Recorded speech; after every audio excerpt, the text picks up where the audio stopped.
óbvio que temos poucas informações até agora, Quase nenhuma. Basicamente o que nós acompanhamos aí pela mídia tradicional, alguns comentaristas, né? Mas me parece que o que está em jogo ali é uma disputa pelos recursos naturais da Bolívia, né? Especialmente o lítio, e outros minerais ali de importância estratégica para o capitalismo mundial, sobretudo nessa época de transição energética. E a Bolívia, ela tem um potencial ali bastante relevante, né? Inclusive com interesses concretos da própria Petrobras, naqueles planos de modificação da planta energética também brasileira, né? E aí o que parece, Conde, é que o governo atual ele tem uma certa resistência à entrega, né, desses recursos. Não há ali a boa vontade que se esperava, né, do governo boliviano no sentido de facilitar o acesso, aprovação de leis de interesse aí do capital internacional.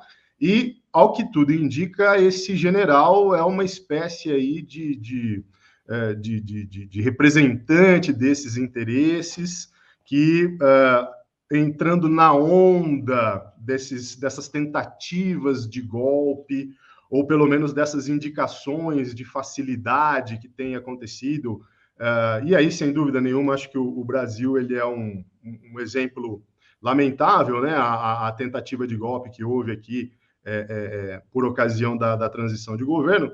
Então, me parece que foi ali uma movimentação, uma tentativa. A impressão que nós temos é que ele meio que arriscou a sorte, né? E disse: olha, vamos ver o que acontece. E um ponto importante, Conde, é que parece que a população não deu resguardo, não apoiou, e ali imediatamente nas imediações ali do Palácio Presidencial, parece que os próprios populares reagiram, né? E o presidente, num gesto de bastante coragem, não sei se você chegou a ver o vídeo em que ele interrompe ali a entrada do general, né? Então, foi. Acho que tem dois lados, né, Conde? Tem um lado em que a gente lamenta, porque a gente vê que esses episódios eles se repetem, né? Justamente esse vídeo mesmo que é interessante, né? Num certo sentido, ele é, entre aspas, né, Conde, uma espécie de exemplo também aqui para o Brasil, né? Que é uma resistência, né? Um símbolo de resistência aí a uma tentativa de golpe, né? Mas, assim, tem um lado lamentável, que é a repetição desses eventos que parecem intermináveis na América Latina, né? Mas, por outro lado, Conde, eu acho que tem uma sinalização positiva. As democracias latino-americanas, elas estão conseguindo resistir, né? E eu acho que isso é um ponto que a gente precisa levantar, porque em outros momentos históricos, talvez essa resistência não pudesse acontecer, né? Perfeitamente. Então, as imagens aqui, eu confesso que achei, olha lá, ele apontando o dedo para o general. O general era do governo até a segunda-feira passada. Ele foi exonerado na segunda. Por isso que pode ter sido uma coisa de vingança e tudo mais, assim, imediatista e tudo mais. Ele alega que o próprio Luiz Arce pediu para ele botar os tanques nas ruas. Agora isso precisa ser apurado, né? Precisa ser apurado. Assim, eu não vou dizer que acredito nisso, mas também não vou dizer que duvido. Sim. Porque tudo é possível. E o que eu pude apurar com tudo que foi publicado de ontem até hoje, Vinícius, e aí eu acho que cabe bem o seu marxismo, né? Porque a abordagem marxista do Vinícius pode acho que ela é muito enquadrada, encaixada aí na situação da Bolívia hoje.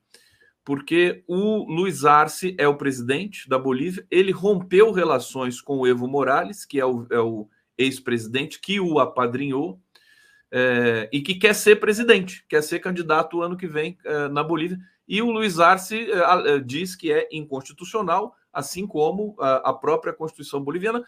Não sei se você tem essa precisão, mas esse que é o grande problema. Quer dizer, dois nomes importantíssimos da esquerda, basicamente monopolizaram a política boliviana nos últimos 20, 25 anos em curto-circuito. Quer dizer, isso é um prato cheio para a direita chegar e dar um jeito. Agora, cá entre nós, depois de ver essa tentativa de golpe pastelão fracassada, Quer dizer, os golpistas bolivianos precisam vir fazer um curso com os golpistas brasileiros aqui, né? Quem sabe, né? Quem entende de golpe tem que falar com o Eduardo Cunha, com o Arthur Lira. Isso que é golpista, sabe? Isso aí já não dá mais nada. Desculpa, por favor, se você com a palavra. Perfeito, Conde. Só acho que um dado histórico interessante: o Castelo Branco, ele também era uma espécie de homem de confiança do Jango na época do golpe de 64. Então, essas viradas de mesa que partem do interior da própria estrutura governamental, Conde, elas são mais corriqueiras do que a gente imagina, né? Daí a necessidade dos civis e dos governos democráticos sempre terem, não uma espécie de suspeita quanto aos militares, né, mas, de fato, sempre estarem ali apostos, né, e prestando atenção nas movimentações internas, porque muitas vezes isso decide, né? Dito isso, eu concordo plenamente com você, Conde. Eu também não descartaria, embora eu não acompanhe tão de perto ali o cenário político boliviano, eu não descartaria essa movimentação, digamos assim, orquestrada, né? Mas também, Conde, penso que é muito arriscado, né? Porque um golpe de Estado, você sempre sabe mais ou menos como ele começa, mas você não sabe como ele termina. Se nós tomarmos o golpe de 64 aqui no Brasil, a gente vê que muitas pessoas que apoiaram efusivamente o golpe foram vítimas dele, né? Acho que o caso mais notável é do Lacerda, do Carlos Lacerda, né? Então, eu penso que talvez, falando aqui como mera hipótese e conjectura, né? Eu acho que talvez seja um pouco isso que você detectou, né? Então, digamos assim, as forças progressistas bolivianas entraram ali num choque de interesses.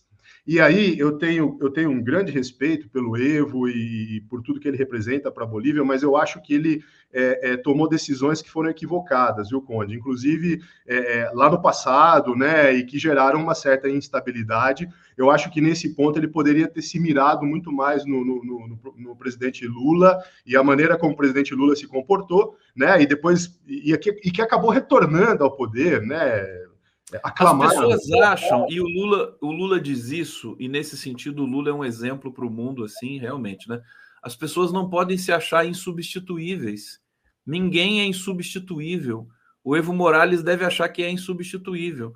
E aí ele causa quer dizer, tudo que aconteceu na Bolívia nesses últimos anos é decorrente, em grande medida, é claro que a Bolívia também tem uma elite penosa como a brasileira, e é alvo de interesses também imperialistas e tudo mais, sem dúvida nenhuma, mas aconteceu em função dessa ambição do Evo de querer permanecer no poder, né? E para o quarto mandato, quer dizer, é muito ruim. E a Constituição realmente não permite, né, que o Evo faça isso. Justamente.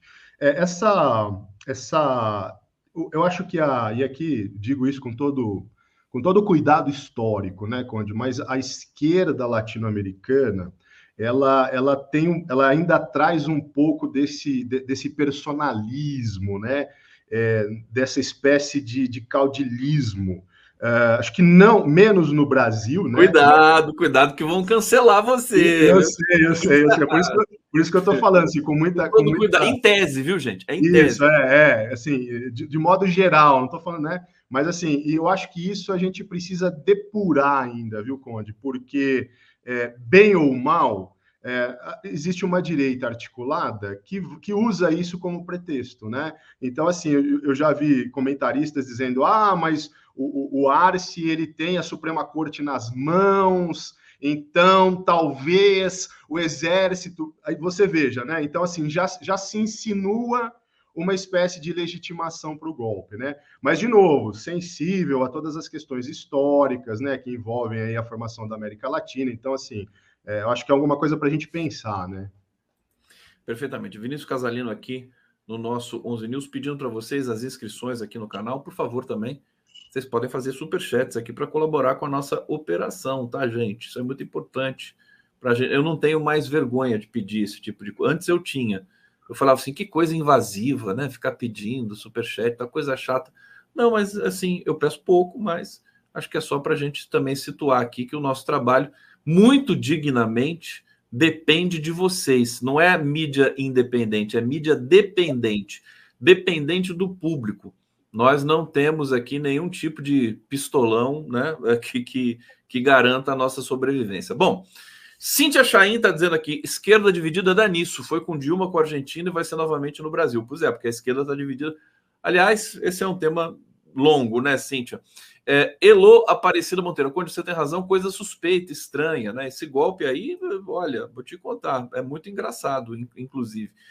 Coraline, além de ser também lamentável, sem dúvida nenhuma, porque um processo quase que cômico desses pode levar, de fato, à derrubada de um governo, sem dúvida. Coraline, será que com o que aconteceu na Bolívia, Lula entenderá a importância do povo na rua? Lula precisa do povo bem pertinho. O Lula não pede povo na rua nunca. Podem esquecer isso aí. No 8 de janeiro, não pediu. No 7 de setembro do Bolsonaro, não pediu. Continua não pedindo. Esse é o Lula. Ele é assim. Neuza Santos. Nem é só o lítio, não. É a desestabilização de toda a América do Sul, Argentina, Peru, Equador e seria Bolívia. Bom, a gente vai tratar desse tema também mais adiante, quando o Fernando Brito estiver aqui. Para dar tempo, eu quero tratar também com o Vinícius Casalino, gente, sobre a votação do STF na descriminalização da maconha. Acho que é até interessante que nós comentemos isso 2 dias depois. Ontem a votação foi terminada, mas anteontem que já tinha maioria para descriminalização. Eu queria uma leitura geral tua sobre todo esse processo, meu querido Vinícius, e depois partir para alguns detalhes aqui com você. Perfeito, Conde. Eu acho que, primeiro, é importante a gente salientar como a direita está verbalizando essa decisão do Supremo Tribunal Federal, muito no sentido da sua tática de apontar no STF um suposto inimigo da democracia, ou um órgão que estaria legislando, invadindo ali a seara do Congresso Nacional, né? Então, o grande problema do posicionamento progressista hoje em dia, Conde, é que ele precisa lidar também com essa narrativa de direita, né? Que é fake news, evidentemente. Então, a gente também tem que ajustar o nosso discurso para tentar esclarecer aquilo que, em princípio, seria razoavelmente óbvio, né? Então, assim, o Supremo Tribunal Federal não descriminalizou o porte e o transporte de maconha para uso pessoal, tá? Por uma simples razão. Essa descriminalização já havia sido feita pela Lei 11.343 de 2006, que é a chamada Lei de Drogas. Então, ela já havia tornado essa conduta uma conduta não criminosa. O que é que significa isso? Significa que o indivíduo que leva consigo uma porção de maconha, né, para uso pessoal, etc., é considerado usuário e não traficante. Então, a lei já havia transformado essa conduta em uma conduta que é ilícita, mas não é criminosa. Qual é a diferença, Casalino? A diferença é que o indivíduo ele está sujeito a sanções, mas essas sanções não constituem crime, não tipificam a conduta dele como um crime. Eu vou dar um exemplo. Você passou com o seu carro por descuido no sinal vermelho. Você não tinha visto, ou o sinal estava amarelo, estava na transição, você passou o sinal vermelho. Você praticou um crime? Não. Você praticou um ilícito? Sim, você praticou um ilícito administrativo. Você vai ser multado. Você recolhe, você paga aquela multa e está solucionado o problema. Então, esse tipo, Conde, já estava na lei. O que é que o Supremo Tribunal fez? Ele simplesmente reafirmou que a conduta de trazer consigo droga, maconha, etc., não é um crime, embora seja um ilícito. Então, o indivíduo que é pego nessa circunstância, ele está sujeito a sanções. Então, qual sanção, Casalino? Por exemplo, ele pode ser obrigado a participar de um programa educacional sobre a importância de não usar substâncias entorpecentes, ele pode ser compelido a prestar serviços à comunidade, mas isso não configura um crime. É diferente, Conde, de você comprar um cigarro de tabaco. Você compra um cigarro de tabaco na padaria, não vai acontecer nada. Por quê? Porque essa conduta é lícita. Você toma uma cervejinha no bar, a cervejinha que o Brito vai pagar para gente, o álcool é uma droga, como outra qualquer, né? Mas essa conduta é lícita, não acontece nada. Trazer maconha consigo é ilícito. Você não pode fazer isso. Mas não é crime. Mas não é um crime. Então você não vai ser indiciado, você não vai ser processado, nada disso. Né? Agora, então, precisa combinar com os russos, né? Com aquela velha história do Garrincha, né? Será que a abordagem policial vai contemplar essa nova leitura? Esse é o segundo ponto da minha fala, Conde, que passa um pouco do jurídico para o sociológico, se você me permitir fazer essa transição, né? Porque o que é que está por trás das leis de drogas adotadas pelo Estado brasileiro desde sempre? É a chamada guerra às drogas, inaugurada pelo Nixon nos Estados Unidos na década de 70. E aí, eu queria resgatar aqui, se você me permitir, uma entrevista que um conselheiro do Nixon, chamado John Ehrlichman, deu para uma revista norte-americana, se eu não me engano, ali foi em 2016 e etc. Tá? Se você me permitir, eu vou fazer a leitura rapidinho de um trecho para a gente entender bem qual é o contexto em que surgiu essa guerra às drogas. Ó, o conselheiro do Nixon diz o seguinte, abre aspas, a campanha do Nixon de 1968 e depois a administração Nixon na Casa Branca tinham dois inimigos, a esquerda anti-guerra e a população negra. Compreende? Sabíamos que não podíamos ilegalizar o ser contra a guerra ou o ser negro. Mas, ao associarmos os hippies com a marihuana e os negros com a heroína, e criminalizando-os duramente em seguida, poderíamos desfazer essas comunidades. Podíamos prender os seus líderes, fazer busca às suas casas, interromper as suas reuniões e difamá-los todas as noites nos noticiários. Se sabíamos que estávamos a mentir sobre as drogas, claro que sabíamos, né? Então, Conde, qual é o aspecto sociológico do combate às drogas no Brasil? Não é uma questão de saúde pública. Porque se fosse uma questão de saúde pública, haveria um enfrentamento, por exemplo, à Cracolândia em São Paulo. Qualquer um que já passou perto da Cracolândia sabe o que é aquilo. E, no entanto, não se faz nada. Então, a lei de drogas, Conde, ela existe, na verdade, para viabilizar a intervenção estatal em minorias, em segmentos que são, digamos assim, intoleráveis por um certo status quo, e que manuseiam, né, esse tipo de substância entorpecente. Então, é como um pretexto para que você possa escolher e intervir em certos segmentos sociais e políticos que são indesejáveis em determinados momentos históricos, entendeu? Fantástica essa citação. De que momento que é mesmo, Casimiro? Repete para a gente. Se eu não me engano, essa entrevista é de 2016 para uma revista que se chama, deixa eu ver aqui, Harper's. Entrevista como que é o nome da revista? Harper's. Revista Harper's. Ela foi repercutida aqui no Brasil pelo Portal da Esquerda. Tá? Tô aqui no. Depois, se você quiser, eu te mando o link. Não, mas é um trecho importantíssimo. Eu vou até pedir para você me mandar depois, se você puder. Perfeito. Porque realmente essa associação, porque é uma questão, a guerra às drogas, o trabalho do Pedro Serrano é muito voltado para isso, né? E ele, inclusive, cunhou vários conceitos e que ganharam atenção internacional. E eu acho que o caminho é esse, né? Você tem de levar esses conceitos para o novo fazer jurídico, para as constituições respectivas. É o que o STF está fazendo nesse momento. Agora, para a gente entender um pouco melhor o que pode acontecer, ontem eu recebi aqui o Jorge Folena, seu colega, jurista também.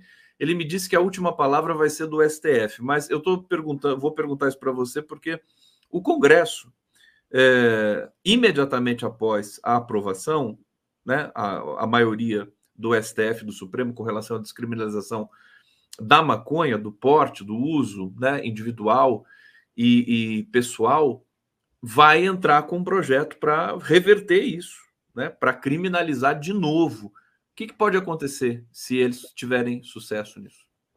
Boa pergunta, Conde. Essa é uma discussão que a gente tem no âmbito do direito constitucional e não há, assim, um consenso sobre isso, né? Então, teoricamente, o que acontece? O Congresso Nacional ele pode aprovar uma lei contornando essa jurisprudência do Supremo Tribunal Federal, ou mesmo uma emenda à Constituição, que seria uma coisa mais forte, digamos assim, porque ele modificaria o texto constitucional. Alguns autores entendem que, uma vez que o Congresso se manifesta sobre uma decisão do Supremo, no sentido contrário a essa decisão, deve prevalecer a decisão do Congresso, porque o Congresso é o poder legislativo e foi eleito pela população, né? Outra doutrina entende, Conde, que o fato de o Congresso se manifestar contra uma decisão do Supremo recente seria uma agressão à separação de poderes. Por quê? Porque se o Supremo se manifestou num determinado sentido, é porque a Corte entende que aquela legislação é inconstitucional. Então, existe aí, Conde, uma divergência doutrinária, tá? E que pode ser solucionada, digamos assim. Então, assim, o que é que me parece mais plausível? Toda decisão do Supremo que tende a ampliar direitos e garantias fundamentais, ela deve prevalecer em face de uma legislação que seja mais restritiva. Então, como nesse caso a decisão do Supremo ela amplia a esfera de liberdade do indivíduo, porque o indivíduo ele está seguro agora de que se ele não for um traficante, se ele não for um criminoso, se ele estiver portando aquela substância para uso recreativo, ele não poderá ter a sua liberdade restringida pelo Estado, pelo menos em tese, né, Conde, como você disse, né? Tendo que combinar com os russos, né? Então, eu te diria que o Supremo Tribunal Federal tem uma boa plataforma para julgar inconstitucionais tanto uma eventual lei quanto uma eventual modificação na Constituição. Como explica bem o Vinícius, assim, e com a terminologia, não é à toa que é professor da PUCamp.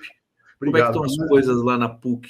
Tá ótimo, tá ótimo. Outro dia um colega professor falou assim, Casarino, mas você fica mais na PUC do que em casa. Eu falo, mas eu gosto muito mais da PUC do que da minha casa. Ah, é? Que bom. Eu também, a universidade, viver o campus é uma delícia. É maravilhoso, Cláudio, é maravilhoso. Realmente é uma coisa bacana.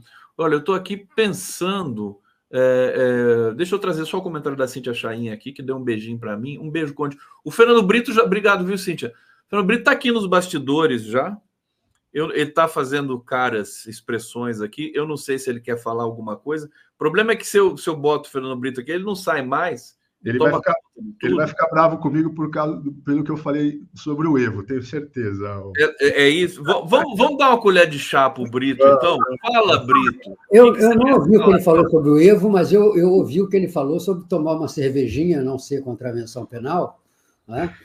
No meu caso, é só contravenção médica, porque eu estou há 1 ano e meio de bico seco, disciplinadamente, esperando que esse meu problema de saúde passe e eu possa voltar a praticar essa contravenção não penal. Né? É muito engraçado, porque nós temos uma lei, Conde, que se chama Lei das Contravenções Penais. Portanto, se há contravenção penal, há contravenção ilícito não penal. Entendeu? E a outra coisa muito importante que foi colocada agora no final pelo Casalino é sobre a possibilidade do Supremo vir a decretar a inconstitucionalidade de uma nova lei ou de uma emenda constitucional que crie um drible à decisão do Supremo. Por quê? Porque quando você escuta nas sessões do TSE os magistrados dizerem assim, dar interpretação conforme, né, significa respeitar o espírito da Constituição brasileira. E o espírito da Constituição brasileira, como o espírito da democracia, é descaracterizar como crime qualquer conduta ou ato que não seja especificamente tipificado na legislação como tal.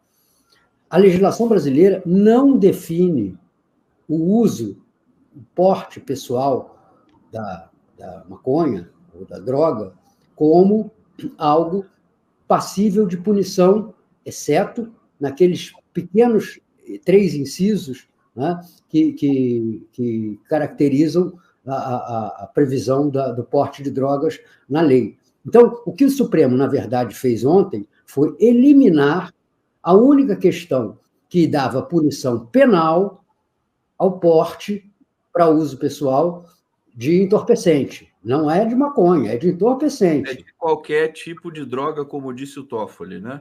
Aliás, vocês viram por que eu não queria deixar o Brito entrar? Você está vendo como é que é? Ele entra aqui e começa a falar. E essas coisas, o coeficiente de hipocrisia dessas coisas, quem vos fala é um careta consumado, aos 65 anos, e com todas as razões do mundo, né, para fazer uso recreativo de entorpecentes, e não faz. Né? E não faz. Isso é uma hipocrisia, porque esta questão é histórica. Ontem ainda estava lendo eu falo isso e ele continua falando. Mas nosso tempo aqui já está no fim, Brito. Eu tenho um tempo depois, eu já incorporo meu tempo depois ao Casalino. Eu não queria perder essa circunstância. Só que o Casalino é paciente. Ontem eu estava lendo um livro chamado Linhas Tortas, do Graciliano Ramos, um dos meus autores preferidos. Né? E ele falando, né, das diferenças entre o litoral, as grandes cidades e o interior, né?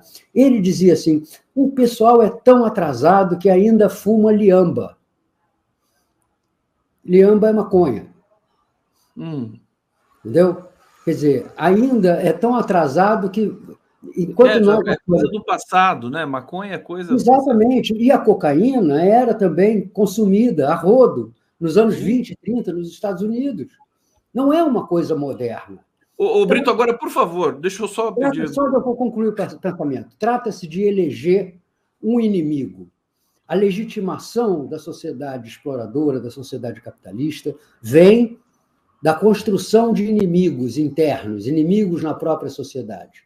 A guerra às drogas é resultado dessa deformação ideológica necessária à sobrevivência de um sistema injusto, que, de outra forma, seria apontado como o grande mal da vida social, mas que prefere, criando estes inimigos, ao mesmo tempo criar, né, elementos, eu diria, dissuasores, né, da mudança das regras de organização da sociedade. Pronto, Fernando Brito. Alô. Fernando Brito, muito obrigado. Eu estou mudo? Não, estou falando aqui. Você está me ouvindo, né? Está me ouvindo. Vinícius, só um segundo. Deixa que o Fernando Brito ele desorganiza tudo aqui, sabe, gente? Eu não, olha, sem dúvida nenhuma, é uma fala...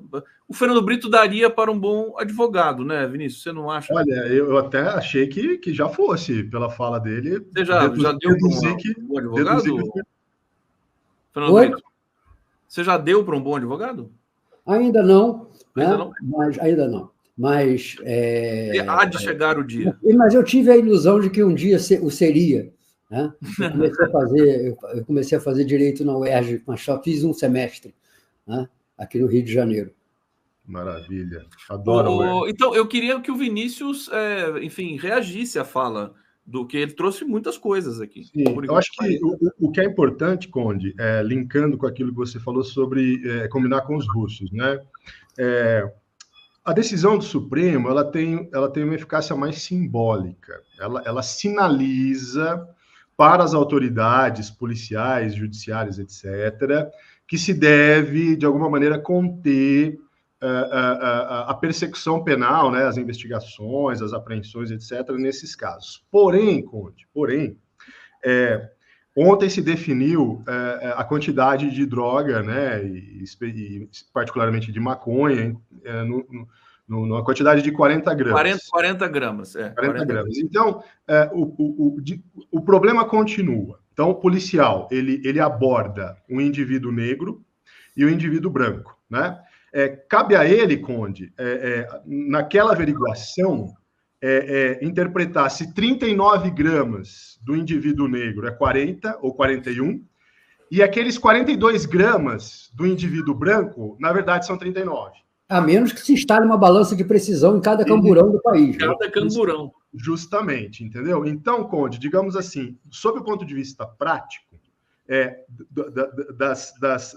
do drama que vive a população negra e essas comunidades marginalizadas, eu imagino que não vá mudar grande coisa. Eu acho que há uma sinalização do Supremo, mas para os magistrados, no momento em que forem averiguar ali na audiência de custódia, etc. Mas penso que a eficácia da lei de drogas, de novo, que sociologicamente falando, viabilizar a intervenção junto a comunidades e indivíduos que são socialmente indesejados, digamos assim, ela vai continuar. E só para concluir, Conde, muito do que está por trás desse julgamento do Supremo é a superlotação do sistema prisional brasileiro, porque a lei de drogas, ela viabiliza o arrestamento de indivíduos que têm pouquíssima quantia de substância entorpecente, mas que são desses segmentos indesejados e indesejáveis pelo status quo brasileiro.